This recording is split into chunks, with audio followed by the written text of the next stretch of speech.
На около 50 км южно от град Бургас, върху площ от 1000 хектара, се простира резерват Ропотамо, включващ влажните защитени зони в устието на едноименната река Ропотамо, които са рамсарско място.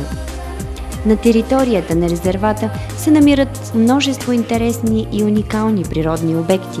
Лиманът на река Ропотамо, платото Аркутино, различни скални феномени, мочурища, блата и лонгозни гори, които на тази географска ширина се срещат изключително рядко.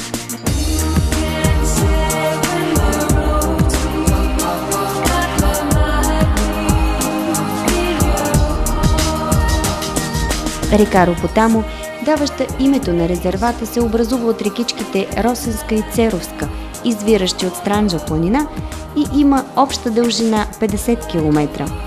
Нейното очарование идва от един поразяващ с красотата си девствен растителен свят. В горното си течение Ропотамо е сладководна, но след няколко километра тя става солена. Растителността в тази част е типична хигрофитна – тръстика и папур. В долното си течение водите на реката се разливат на широко и образуват сочни ливади или непроходими мочурища, образли с блатна тръстика и водни лилии. Колкото повече се приближава до морето, нейните брегове се обвиват от гъста зеленина, която очертава най-красивата част на реката.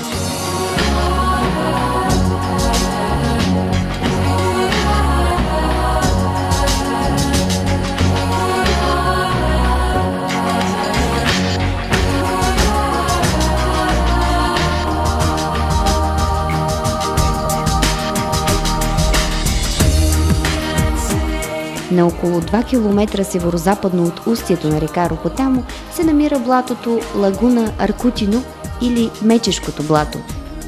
Пресноводно е, като понякога при голяма суша пресъхва. Пясъчни дюни го делят от морето, като на плажната ивица вирее защитеното природно явление пясъчна лилия, която е един от най-красивите крайморски растителни видове, наричан още царицата на цветята или морски нарцис, за съжаление застрашена от изчезване. От незапомнени времена хората се прекланят пред прекрасните цветове и умайното ухание на това неповторимо цвете.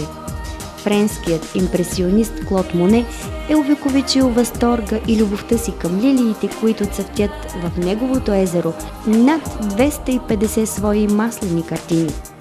Според специалисти, тези картини са най-добрите създадени от Моне през последните 30 години от творческият му път. И ако не всеки може да притежава и да се наслаждава на невероятните водни лилии на Моне, то всеки може да посети резерват Водни лилии, където в съзнанието на всеки посетител трайно се запечатва картината на живата водна градина, която изпълва човешката душа с възторг и копнеж.